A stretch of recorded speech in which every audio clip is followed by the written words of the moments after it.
pessoal! Mais um episódio do The Black Box by Lilian, o podcast de todas as coisas digitais. E hoje eu trouxe com muito orgulho, finalmente, o Eric para falar de métricas, né?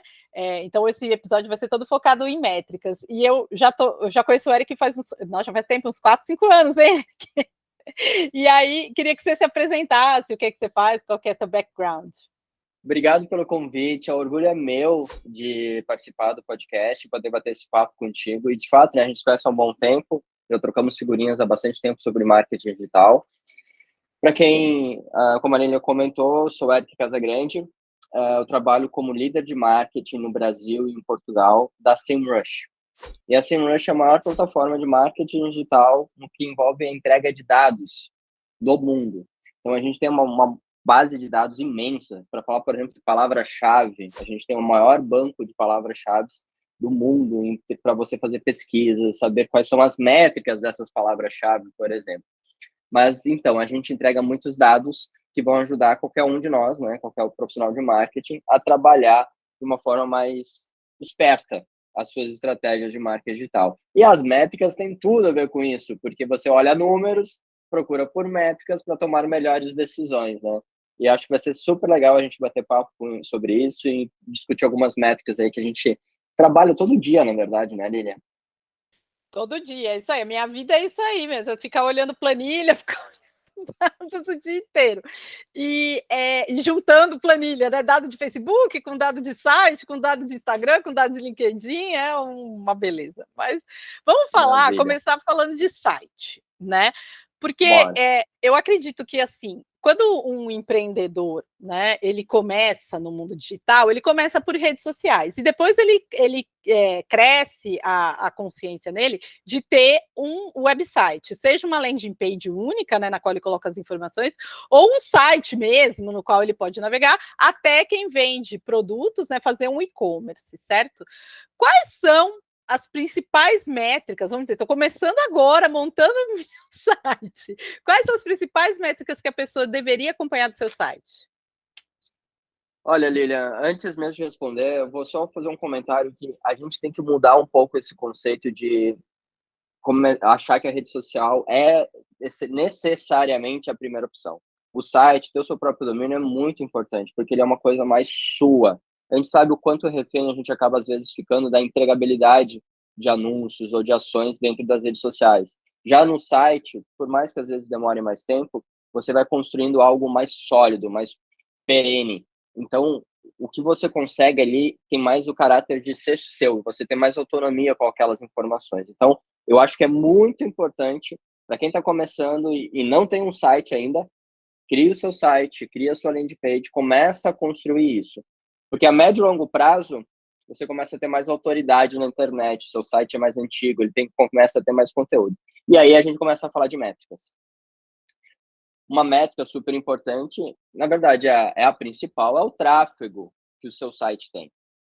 O tráfego, você vai medir com a melhor acuracidade dentro do Google Analytics, você coloca ele, instala ele direitinho, não é difícil fazer isso, e você começa a monitorar o quanto de tráfego você recebe. Mas dentro do tráfego, você pode ir um pouco mais a fundo nessa métrica e começar a entender quais são os canais de tráfego que você mais tem tráfego ou menos tem tráfego. E aí, basicamente, a gente vai falar aí de tráfego direto, tráfego orgânico, tráfego pago, tráfego de redes sociais e tráfego de referência. São os 5 principais fontes de tráfego que um site pode ter. Tem outras, mas vamos focar nessas, né? Por que é importante você entender esses 5 diferentes canais? Porque cada estratégia que você vai usando ao longo da sua estratégia de marketing digital como um todo, ela vai aumentar o seu tráfego em determinado canal. Se você tem uma rede social muito forte, ela tende, ou deveria, estar trazendo tráfego para o seu site. E esse tráfego vai aparecer como um tráfego de rede social. À medida que você constrói uma estratégia legal de conteúdo e tráfego orgânico, baseado em SEO, Search Engine Optimization, você vai construir tráfego orgânico. Se você começa a fazer anúncios no Google, display, ads, divulgar o seu produto de diferentes formas, mas pagando para o Google ou em outros canais de anúncios, você vai começar a ter tráfego pago. A médio prazo, você tem que tentar conseguir um equilíbrio desses canais de aquisição de tráfego. Lembrando que alguns vão ser construídos ao longo do tempo, que é o tráfego SEO. Então, tráfego no seu site, eu diria que é a principal métrica no seu site.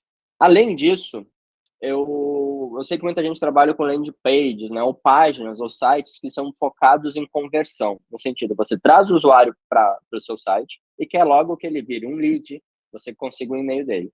Essa é uma métrica super importante de qualquer página de conversão, seja o seu site, seja uma landing page específica. A taxa de conversão. Quantas pessoas acessam o seu site e quantas pessoas das quais acessam, de fato, se tornam um lead. Qual o percentual dessas? 10 acessaram, 3 viraram leads, 30% de taxa de conversão. Essa é uma métrica que você precisa monitorar. Porque se ela for muito baixa, se ela for abaixo da média do seu nicho de mercado, ou for insuficiente, você precisa tomar atitudes de otimização desse conteúdo, ou então melhorar o público e a sua persona para trazer pessoas que tenham mais interesse naquela página, naquele conteúdo, e assim aumentar a sua taxa de conversão. Que não adianta você ter muito tráfego e ninguém virar lead, e ninguém comprar o seu produto. No fim das contas, não adianta. E assim sucessivamente, né? A taxa de conversão ela é super importante, porque no próximo estágio, depois que ele virou um lead, você precisa calcular, vai trabalhar uma nutrição, aí a gente vai falar pode falar do inbound marketing, né? De você entregar conteúdo e trazendo o seu usuário através do funil, de descobrimento, entendimento do problema, decisão, até que ele se converta, então, no cliente, né? É uma nova etapa da taxa de conversão, quando ele sai de lead para cliente. Então, é um novo momento que você precisa calcular essa métrica. Mais métricas de site, assim, eu defendo muito o canal do tráfego orgânico, né? Mas a gente vai começar a entrar em específico em canal, né? Aí a gente já vai falar um pouquinho de estratégia, né? Mas eu acho assim que a questão do tráfego, né? A origem do tráfego e calcular, né? O lead por tráfego, né? Quantos leads vieram de quantos entraram, né? De quantos viram o site. E depois, né? A conversão pelo tanto de leads, que aí já vai para o comercial e para o inbound e o funil, né? Nurturing de funil, gestão de tráfego, como que as pessoas chamam, né? Eu vejo, pelo menos entre os meus alunos, que são muito poucos assim que estão medindo isso, né? Acaba que tem umas, como que eu vou dizer, algumas fórmulas aí na internet, né? Que aí o cara fala, não, assim vai funcionar, e ele não está verificando se isso vai funcionar mesmo, né? Porque muitas vezes você pode criar landing pages diferentes para públicos diferentes, né? Então, por exemplo, você vende sua oferta para público, sei lá, profissional liberal e e-commerce, digamos. Deveriam ser conteúdos diferentes para converter, porque são nichos diferentes, que é o que a gente estava falando da persona. Né?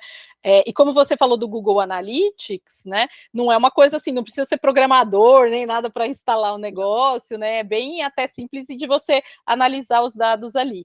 E aí eu só queria falar um pouquinho da questão da origem do tráfego, que você falou, tráfego direto, né? O tráfego direto é aquele que a pessoa ou digita, né? Ou que já preenche na barra do navegador o site que você está buscando, certo? Certo, exatamente. E o orgânico é aquele que é o tráfego que alguém digitou uma palavra-chave, né, uma busca no Google, tá com uma dúvida, e apareceu os primeiros sites da lista que o Google vai entregar, né, ou qualquer mecanismo de busca, né. Então, esse é o tráfego orgânico, aquele tráfego que você ranqueou, você mereceu estar naquela primeira posição.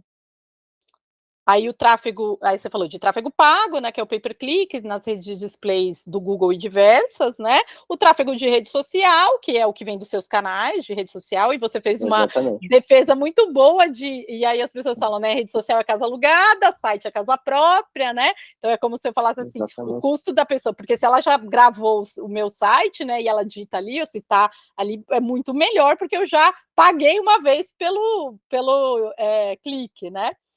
E acho que vale a pena a gente falar de tráfego de referência, porque eu acho que os seguidores aqui não É, conhecem.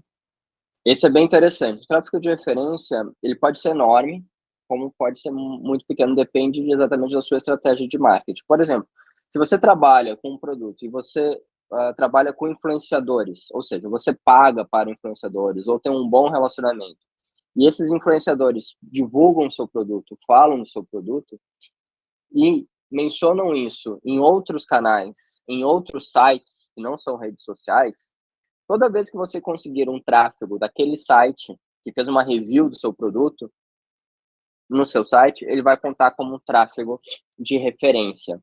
São basicamente o tráfego de referência, são todos os outros links que estão na internet como um todo apontando para o seu site. A gente chama isso de backlinks, né? São links que estão em outros sites que levam para o seu site. Isso é o tráfego de referência. E ele não é só importante pela quantidade de tráfego que ele de fato gera. Ele é muito importante pelo próprio e natural funcionamento da internet. A internet é fundamentada em links. Então, quanto melhores são os links que você recebe, o Google e os mecanismos de busca também entendem que melhor é você sobre aquele assunto do qual você está recebendo uma referência. E por referência aqui, eu estou dizendo a mesma coisa que um link. Eu costumo dizer o seguinte, ainda hoje, né, a gente tem muito marketing de boca a boca, um marketing de indicação que não deixa de ser referência. Funciona. Na internet, o link é essa referência. Quando alguém tem um conteúdo e esse conteúdo é importante e diz, para saber mais sobre esse assunto, acesse o site da Lilian, essa pessoa está dizendo, olha, a Lilian é referência sobre esse assunto. E o Google interpreta isso. Isso faz com que você gere autoridade ao longo prazo. E quanto melhor a sua autoridade, melhor será o seu ranqueamento no Google, melhor será a sua probabilidade de ganhar mais tráfego e ter mais tráfego. Não, legal. Essa aí foi uma ótima explicação da referência, né? Porque o que eu acho interessante quando a gente usa o SEMrush para fazer pesquisa competitiva, muitas vezes a gente não conhece nada do setor, né? Eu que trabalho com, né, pesquisa de mercado, métricas e tal, aparece um cliente e fala: ah, eu faço tal coisa. A primeira coisa que eu vou lá no SEMrush, vou ver o site do cara e verificar a origem do tráfego, os concorrentes orgânicos e tal. E o tráfego de referência, às vezes, traz umas surpresas que são fenomenais, né? Por exemplo, é muito fácil entender o que é tráfego de referência quando a gente fala do turismo, né? E lembra que você fez lá o trabalho, Sim, né? aquela matéria. Isso, aí o pessoal... Então, por exemplo, quando você está buscando um quarto de hotel, um Airbnb e tal, os sites de referência normalmente são Booking.com, TripAdvisor, né? Porque são as OTAs, as Online Travel Agencies, né? Eles que trazem o tráfego lá, porque todo mundo conhece. Fala assim, vou ver onde é que eu vou lá naquela cidade, eu vou buscar ali no TripAdvisor e tal. Beleza, no setor de turismo é isso. Aí eu fui fazer um trabalho para o setor de educação, né? Nível superior. Aí você pensa, qual que é o tráfego de referência do nível superior? Eu imaginei que fosse assim, eu sendo velha, né? Assim, guia da Folha, guia de estudante e tal, né? É um site chamado Tudo Bolsa, né? Que lá você acha descontos em universidades, né? Então é como se fosse um cupom, né? Assim, interessantíssimo esse site ali, e eu nunca. E olha que eu trabalho em faculdade, nunca tinha visto, então. Exatamente, esse tráfego, esse Tudo Bolsa, ele está referenciando outras escolas, outras universidades, para determinado curso, aquele curso é relevante, seja pelo desconto ou seja pela relevância do curso em si. Mas esse é um ponto, né? A gente mencionou o Google Analytics. O Google Analytics é excelente para você calcular as suas próprias métricas. Mas quando você está fazendo uma análise competitiva, uma análise de mercado, e isso é muito importante que a gente faça, principalmente quando a gente está desenhando, na verdade é sempre, mas principalmente quando está desenhando uma estratégia de marketing, entender o mercado, entender os concorrentes, esse tipo de dado você não vai conseguir no Google Analytics, porque o seu concorrente não vai dizer, acessa aqui o meu Google Analytics. Você vai precisar de ferramentas como a da SEMrush, que vão dar uma estimativa bastante acurada, bastante real desse tráfego, né? E quais são essas fontes de tráfego? Aí, voltando ao exemplo de tráfego de referência, você vê que o teu concorrente, ele tem X de tráfego de referência. Se o teu concorrente, que tem o mesmo produto que você, ou parecido, tem aquele tráfego de referência, por que você, que tem um produto melhor até, não pode ter aquele tráfego? Então, você começa a ver quais são esses sites que fazem referência para o seu concorrente e vai buscar essas métricas, vai buscar esse mesmo resultado. Por isso que a discussão de métricas é muito legal, porque à medida que você vai aprofundando a sua estratégia, só para ficar dentro de métricas de tráfego, a gente falou de tráfego e falou de taxa de conversão, como métricas ultra básicas. Aí a gente falou fontes de tráfego. Aí a gente começou a falar de tráfego de referência. Aí eu vou falar outra métrica, número de sites que fazem referência para você. E quanto é a autoridade desses sites, quão bom eles são, é outra métrica. E você vai desenvolver, vai aprofundando as métricas conforme você vai avançando e melhorando a sua estratégia de marketing digital. Então, acho que é legal, e inclusive a gente, né, Lilian, a gente que gosta disso, a gente acaba meio que se apaixonando, né? E vai indo, e vai indo, e vai procurando cada vez mais pontos para justificar as nossas decisões. E isso é muito importante para quem está fazendo uma estratégia nesse sentido. O que você falou foi perfeito, porque a questão de você melhorar a sua estratégia, você não pode melhorar a estratégia ou modificar tal em achismo, né? Falando, alguém falou, o Guru X falou que isso aqui funciona. Não, pode funcionar para setorar, mas e no seu, né? E para isso você tem que testar, você tem que medir, não tem como você ver se está melhorando ou não. E aí, só pegando esse gancho para passar para a próxima pergunta, né? A gente estava falando de tráfego de referência, e você falou dos backlinks, né? E de como isso ajuda a construir autoridade. Então vamos falar qual é a relação entre autoridade e SEO. Aí você faz uma explicaçãozinha do que é SEO. Ótimo. Autoridade é um dos valores que o Google atribui, né? Ele entende como relevantes. Tem expertise, autoridade, confiança, experiência. Tem um vídeo, inclusive, no canal do SEMrush, depois a Lilian pode deixar na listada ali para vocês, onde a gente explica esse valor. Mas a autoridade no site ela é construída por alguns fatores, e ela é construída. Esse site é mais autoridade do que outros sobre determinado assunto. Então, ele vai ter uma pontuação, que a gente não sabe qual é a pontuação que o Google dá, mas outras ferramentas como a SEMrush vão estimar ou vão dar a sua própria pontuação em relação a isso. O que isso tem a ver com SEO? Um site de maior autoridade, ele transmite mais autoridade à medida que ele faz um link para o seu site. Então, eu tenho 2 sites. Um tem autoridade 90, o outro tem autoridade 50. Aquele que tem autoridade 90, se ele fizer um link para o meu site, é melhor do que aquele que tem autoridade 50, porque aquele site A, ele é mais respeitado. Por exemplo, os veículos de comunicação, a grande imprensa, tem uma atribuição de autoridade bastante alta, porque eles são fontes de informação, eles são reconhecidos como fontes de informação. Um site que está sempre publicando fake news, por exemplo, ele vai ter uma autoridade baixa. Então, não vale a pena você ter links desse site por mais volumes de tráfego que ele traga. Porque ele pode, inclusive, ser nocivo ao seu próprio site, porque ele não tem uma autoridade boa. E o que isso implica, então, em SEO? Um dos fatores de SEO, o mais importante deles é sempre você ter conteúdo de qualidade, otimizado, um site que performa bem, que é o básico do SEO, e tem várias estratégias nesse sentido. Uma outra coisa super importante no SEO é você construir a sua própria autoridade. E uma das pilares para construir essa própria autoridade é receber referências de outros canais, de outros sites. Então, novamente, se você conseguir boas referências de sites relevantes, a sua autoridade tende a aumentar. E isso é visto pelos mecanismos de pesquisa, e ele vai entendendo, o site de educação tal é um site bom sobre esse assunto, ele está recebendo bastante links, e esses links são de qualidade, são links com boa autoridade. Isso vai ajudar a impulsionar a sua estratégia de SEO, levando o seu próprio domínio às melhores posições do Google. Quando você chegar nas melhores posições do Google, primeira, segunda, terceira, quinta, talvez, você começa a gerar mais tráfego, e tráfego orgânico. E aí vem uma qualidade, só para comentar, né, que é o tráfego orgânico, ele tem uma qualidade muito importante.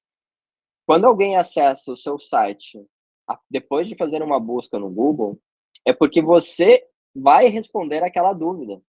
Então, você já está atingindo gratuitamente, eu ponho entre aspas, porque você gastou para chegar naquela posição, mas você, à medida que está ali gratuitamente, você está recebendo um usuário qualificado, que ele tem uma dúvida, ele encontrou o seu site, e o seu site vai responder aquela dúvida. Então, ele já vai ter uma conexão com você.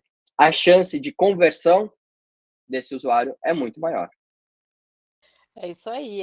Eu sempre falo assim: você paga, não é direto para o Google, né? Você paga para o, né, pro analista de SEO, especialista, agência, enfim, né, desenvolvedor, Exato. quem quer que seja lá que está trabalhando na estratégia de SEO.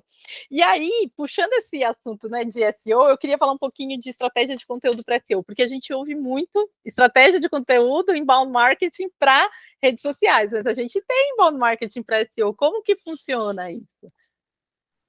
Olha, o SEO é super importante e como eu falei, o principal ponto dele é conteúdo, que é um dos pilares do inbound marketing também. Você precisa sempre entregar conteúdo de qualidade. Isso é premissa para qualquer estratégia, na minha opinião. Eu defendo muito o valor da informação, sempre. Então, o conteúdo tem que ser útil para o seu usuário. À medida que ele for útil para o seu usuário e estiver otimizado por SEO, usando palavra-chave, imagens leves, e aí eu não vou entrar em todas as técnicas de SEO que você pode aplicar. Você vai conseguir mais tráfego e vai desenvolver a autoridade que a gente falou. A questão é que você, à medida que consegue essa posição, você consegue, como a gente falou, usuários mais qualificados. Então, é um ciclo virtuoso que o SEO ele vai desenvolvendo e vai trazendo para você. Então, foque em conteúdo de qualidade, conteúdo que seja útil para o seu usuário. Não sabe como fazer isso? Veja quais são as perguntas sobre o seu produto, sobre o seu nicho de mercado, que estão no Google, que estão em ferramentas como a da Semanch, exatamente com o volume, quantas pessoas fazem aquela pergunta por mês. Você vai poder criar um conteúdo que responda essa pergunta. Então, você vai estar sendo útil para aquele usuário. E aí você vai agregando valor em cima do seu conteúdo, das suas informações. E por que eu reforço tanto a estratégia de conteúdo e SEO? Porque é justamente quando a gente cria conteúdo de qualidade, é que a gente se torna digno de receber referência. A gente não indica coisa ruim. Então, quando você entregar um conteúdo bom, a chance de você receber links ou alguém até mesmo falar do seu site é muito maior. Que você foi digno de receber aquele conteúdo, de receber aquela indicação, aquela referência, porque tem um conteúdo bom. Então, esse é um raciocínio, um pilar básico e fundamental, na verdade, não básico, fundamental do SEO. E aí a gente vai colocar várias outras estratégias nesse sentido, como a gente já falou, palavra-chave, tem várias métricas de palavra-chave, os backlinks, vai colocar otimização de SEO técnico, se as imagens estão leves, se a sua hospedagem de site é boa, se você tem uma boa linkagem interna, os mesmos links funcionam dentro do seu próprio site. Enfim, tem várias métricas e técnicas que vão te ajudar a melhorar essa performance. E, uma dúvida, assim, que as pessoas têm também é da questão de produção de conteúdo para SEO, né, porque, muito se fala, assim, da questão de gerar blog ou gerar esse conteúdo, né. Como que você vê isso aí? Acha que tem que ter uma frequência? Porque, por exemplo, em redes sociais a gente fala assim, dependendo, né, da rede social, a frequência é importante, como fazer, né, e no SEO? Ah, o SEO ama quando a gente responde depende. E é Depende. óbvio que depende. É óbvio que depende. Primeiro, muito antes de fazer todos os dias um blog post, é melhor você fazer um blog post por semana com qualidade. Um por mês com qualidade é melhor do que um por semana ruim. Mas, é claro, se você quer crescer e não quer crescer muito lentamente, você vai ter que aumentar essa frequência. Também é muito importante dizer que conteúdo não é só o blog. Você deve ter conteúdo em todas as suas páginas. Uma landing page que é focada em conversão, tudo bem. Talvez ela seja bem clean e tenha pouco conteúdo. Mas uma landing page de produto, uma página de produto, ela tem que ter informação. Você não pode dizer para o seu usuário que se ele quiser saber o peso daquele produto, ele tem que clicar em outro site. Tem que estar escrito ali. Vejam os sites dos grandes e-commerces. Você não precisa ficar pesquisando em outro link quanto pesa aquela televisão, qual é os centímetros da televisão, quanto vai vir na caixa, se ela é bivolt, não é bivolt, está tudo descrito naquela página. Então, isso é conteúdo. Então, as páginas de produto devem trazer conteúdo. A sua homepage tem que trazer conteúdo. A estratégia de incluir um FAQ, a lista de perguntas frequentes sobre o seu nicho, sobre os seus produtos, é super útil, porque o usuário geralmente tem algumas dúvidas na hora de estar fechando o negócio, ele clica ali, já aparece logo abaixo a resposta, e ele sabe que, sim, trabalhamos com devoluções no prazo de X dias sem qualquer custo. Isso é informação, isso é conteúdo útil para ele tomar a decisão, se sentir seguro e comprar. Então, tudo isso é conteúdo. E a produção do conteúdo, como aí voltando à pergunta, assim, a produção do conteúdo ela não precisa ser X dias, X vezes por semana. Eu acho que a periodicidade na rede social é muito mais importante do que o conteúdo com foco de SEO. O mais importante é conteúdo de qualidade e que ajuda o seu usuário. Se você não tem a informação, você tem que criar. Depois que você criou, você atualiza, melhora. O blog da SEMrush, por exemplo, a gente publica mais ou menos 3 ou 4 vezes por semana. Mas a gente tem um volume e condições de fazer isso. E tem muito conteúdo globalmente que a gente trabalha dessa forma. Então, tem fonte para fazer isso. Mas você não precisa fazer isso. É bem importante que você entregue conteúdo de qualidade. Mesmo a gente entregando 4 conteúdos por semana, o nível de qualidade desses conteúdos se mantém alto. Se não fosse possível ser assim, a gente reduz a frequência e mantém a entrega de conteúdo de qualidade. E aí, para fazer um conteúdo de qualidade, usar das técnicas e do raciocínio de SEO. Volume de palavra-chave, quais são as palavras-chave que a sua persona mais procura, quais são os problemas que a sua persona enfrenta. Responda isso com conteúdo, responda isso dentro de artigos, responda isso com informação. E vai desenvolvendo esse conteúdo. Enquanto você falava, eu fui lembrando aqui de exemplos de negócios que não precisam produzir conteúdo todo dia, toda semana, nem todo mês, né?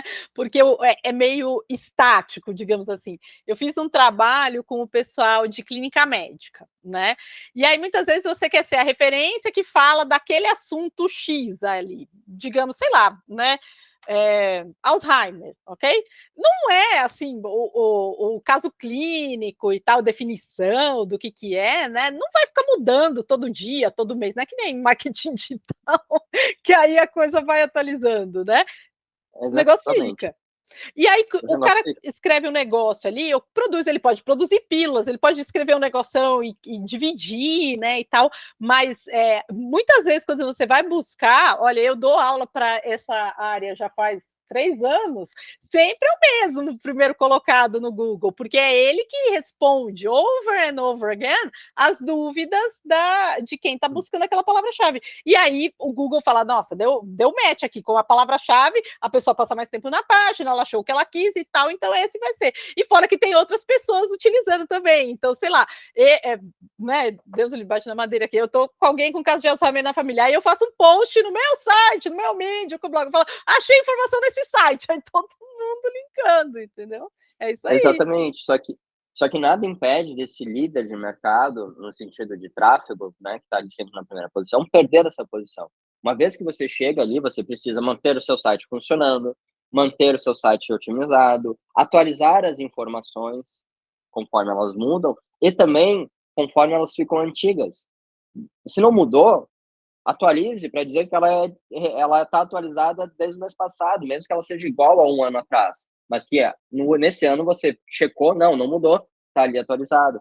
Então, isso é importante. Por isso que esses líderes permanecem na liderança, não é porque eles chegaram e pararam de fazer, eles continuam fazendo o que é necessário para estar ali. E você, como outliner, né, que está vindo de baixo e quer pegar essas melhores posições, você tem que ver o que já está dando certo. Ver qual é o conteúdo desse líder, o conteúdo que... Aí tem uma outra métrica de tráfego de sites. As páginas com maior tráfego, ou as páginas de melhor performance. Você tem que ver as páginas de melhor performance do seu concorrente e ver o que elas estão feitas, o que tem nelas. Qual o conteúdo que tem nelas? Quais são as palavras-chave que aquela página ranqueia? Aí tu vai descobrir isso com uma ferramenta como a SEMrush. Uma vez que você fizer isso, você pega essas informações e cria um conteúdo melhor que o seu concorrente. E começa a trabalhar ele, começa a fazer com que ele tenha referência. Cedo ou tarde, você vai conseguir superar essa primeira, segunda posição, porque você também construiu essa autoridade, porque você também tem um conteúdo digno de receber essas referências. Isso é um assunto interessantíssimo, porque eu vejo que SEO é meio relegado, assim, né, o pessoal fica muito preocupado com, pay per click e rede social, e o SEO, coitadinho, fica lá o patinho feio, mas é ele que no longo prazo vai te trazer os resultados que o pessoal tem chamado agora, né, não sei se você viu esse, eu vi numa live do Les Binet no Facebook Insights, né, falando de, ao invés de falar de funil de marketing digital, falar de um círculo, né? Porque você vai ter que envolver essa pessoa, mesmo que ela não converta agora, né? Então, assim, vai envolvendo para quando ela estiver pronta para converter, ela estar na minha roda de influência, digamos assim, né? É isso que ele estava falando. Eu achei interessante isso, porque eu sempre falo para os alunos: marketing é um jogo de números, né? Então, é quanta gente você alcança e quanta gente você consegue converter. Só que não é porque você não conseguiu converter aquela pessoa naquela hora que você vai largar ela de lado e buscar novos, né? Você tem que continuar se relacionando com aquela, porque ela é assim que você consegue. É como se descesse no funil e volta para cima, entendeu? E aí a gente vai conversando. Exatamente, e às vezes essa segunda parte não vai acontecer no seu site, vai acontecer lá na rede social, vai acontecer num influenciador que ele viu e falou do seu produto, vai acontecer em outros canais. Por isso que essa sincronização, exatamente no círculo, é super importante. A gente tem que desconstruir essa ideia de que a pessoa chegou num lugar, ela vai percorrer aquele caminho. Não é assim que funciona. Nem no trânsito funciona assim. Imagina na internet. Então, ela entrou aqui, ela vai para todos os lados. Ela está vendo em todos os lugares. Então, inclusive, ela está decidindo se vai comprar ou não o seu produto, se a sua marca se envolveu ou não em alguma polêmica recente ou não. Então, Não, tipo, é muita coisa, e isso está super interligado, por isso a ideia do círculo. Não, e essa questão de circulação, porque eu fico lembrando, assim, de quando eu comecei a dar aula de marketing digital em 2015, né, que foi quando eu voltei do Canadá e eu cheguei aqui no Brasil. E aí, eu morei no Canadá e tinha lá o Roomba, né, que é o robô aspirador. Falei: "Quando eu voltar para o Brasil, eu vou comprar um robô aspirador". Todo exemplo que eu faço de SEO, pay per click e tal, eu sempre uso o robô aspirador como exemplo para fazer a busca, né.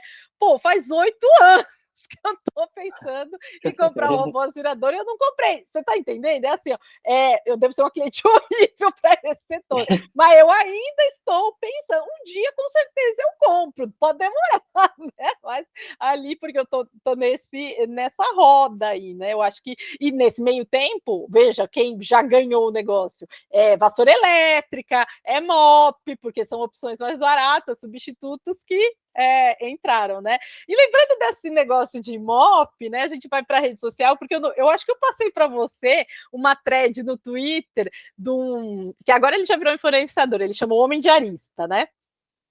Falando de uma comparação, a hashtag o arroba dele é esse mesmo, hashtag, o arroba dele é esse mesmo, Homem Diarista, né? Tá no TikTok, Instagram, Twitter, acho que tá até no Facebook. E aí ele fez uma thread no Twitter que ele replicou para o Instagram, replicou para o Facebook sobre revisão de mops, para que serve, né? Que é aquele como se fosse um pano que vem numa vassourinha já acoplada, né? Tem os que são giratórios, tem o que você gruda e depois tira, tem um que é uma espuminha, né? Que você pode tirar água e tal. E ele vai fazendo a revisão de cada um e dizendo assim, para que ele é melhor. Por exemplo, aquele de espuminha era melhor para tirar pelo de pet, pelo de é melhor mesmo, viu? Melhor que aspirador. Enfim, e isso tudo foi rede social, certo? Vamos falar de métricas de rede social, então. Se eu tiver com essa estratégia de site, rede social, no funil todo na internet, quais são as métricas que eu devo acompanhar de rede social? Bom, dos seus próprios perfis, né? Dos perfis da sua marca, do seu produto, da sua estratégia. Eu super levo em conta o engajamento que os meus conteúdos têm. O engajamento é o quanto eu recebi de comentário, de cliques, de curtidas, né? Porque isso mostra o quanto relevante esse conteúdo foi para minha audiência.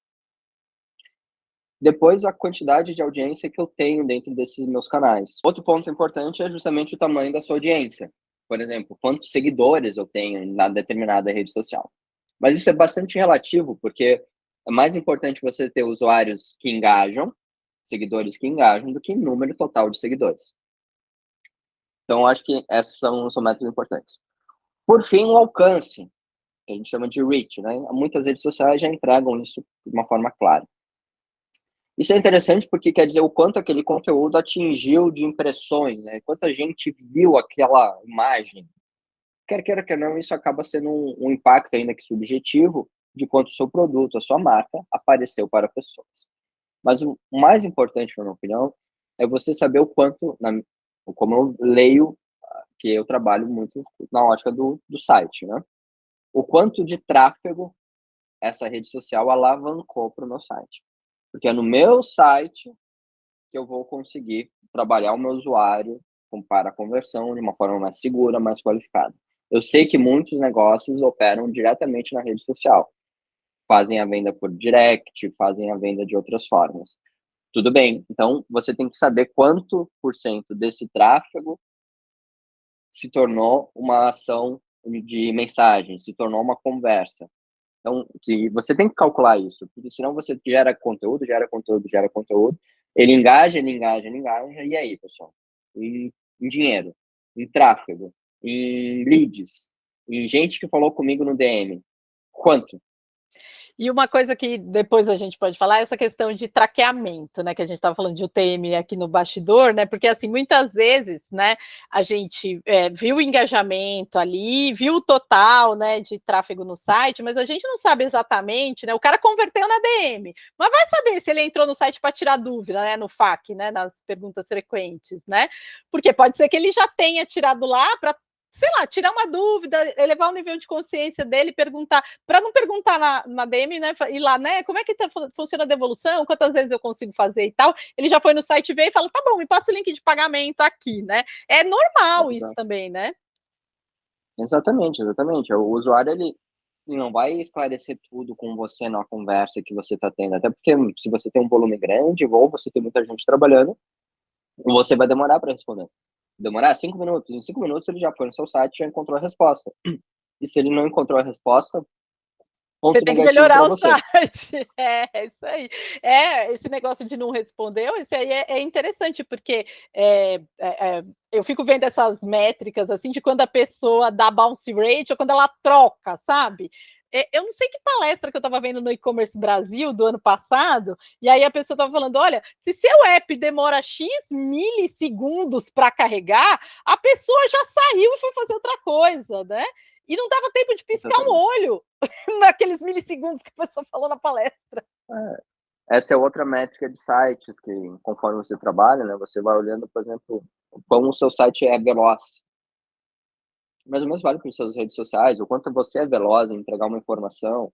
O usuário não espera mais. Lembra de você. Se você tem dúvidas disso, lembra de você mesmo. Você espera um site carregar? Qual é a sua paciência quando alguém não te responde no WhatsApp e você quer discutir uma informação de produto, uma discussão no Facebook, no Instagram? Você não espera, você fica emburrado, você vai atrás da informação, você troca, vai pesquisar de novo, e aí você já perdeu o cliente. É meio cruel esse negócio, né? Porque você falou assim, você mesmo, eu fiz festa de aniversário, eu faço aniversário em janeiro, e aí eu mandei alguns WhatsApps, assim, mensagem, perguntando: queria um orçamento para dia tal, tal, tal e tal coisa. Qual foi o que eu escolhi? Daqueles que responderam mais rápido, né? Dentro do orçamento, né? E do, enfim, que eu estava buscando. Eu fui ver o site, o site era uma coisa que, como você falou, da autoridade, né? Porque assim, eu acho que a empresa está estabelecida e tal, se ela pelo menos se preocupou em fazer o site. Se ela não pôs só na rede social, você fica meio, né? Assim, sei lá, né? Se esse negócio é sério ou não, né? Exatamente, e a gente tem essa impressão porque a rede social a gente cria muito rápido. Não é um demérito, mas qualquer Não. um cria um perfil na rede social, tanto que tem tanto negócio de golpe que só opera por rede social. Agora, a gente tem essa interpretação de que se a empresa estabelecer um site, ela tem copyrights lá embaixo, ela tem uma possibilidade de comprar pelo site, tem um cadeadinho de segurança, você já começa a construir uma outra imagem desse serviço. E isso, sabe o que isso gera? junto com a rede social, isso gera autoridade. Autoridade, é. E vai ficando E aí cada vez você mais relevante, né? Que é o vai que ficando você cada vez quer. mais relevante. Você quer que a pessoa, se ela procure qualquer coisa, sei lá, tô vendendo armação de óculos, né? Eu quero que apareça lá o meu site primeiro, né? E aí, porque tudo isso vai ajudar a. Aliás, vai ser a primeira coisa, né? Porque a gente, né, brinca entre nós aqui de marketing digital. Melhor lugar para esconder um corpo, trigger warning, aviso de gatilho, é na segunda página do Google, né? Ninguém procura nada.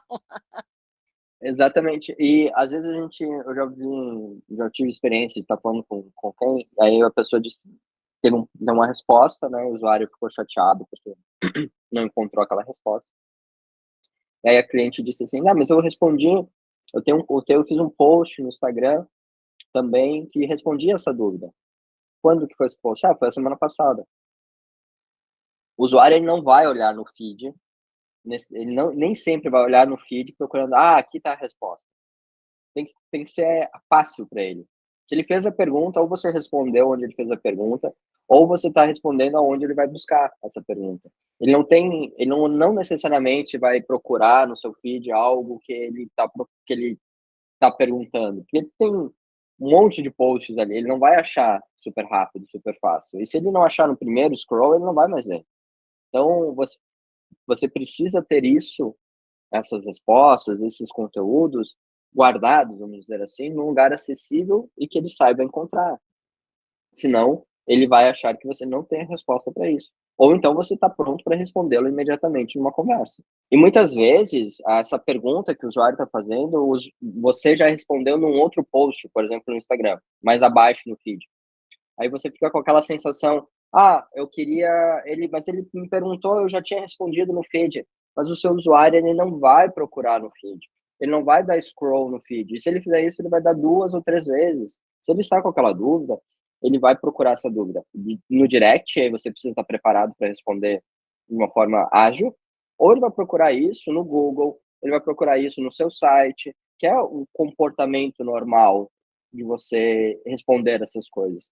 O ponto é, você precisa ter o conteúdo pronto e de qualidade, respondendo a dúvida no usuário, no lugar onde ele teoricamente iria encontrar essa resposta. Não adianta ter aonde você quer que tenha.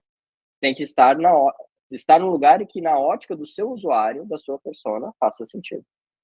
Ai, nossa, já me deu até trigger aqui, gatilho, porque eu estava lembrando, hoje eu estava procurando informação lá, de coisa de celular, né? Tá mais fácil você buscar no Google mesmo, algum outro usuário que deu a informação, do que no próprio site da operadora, porque lá a informação está antiga, né? Não é mais desse jeito que faz o processo. Complicado realmente isso, e frustra muito o consumidor, né?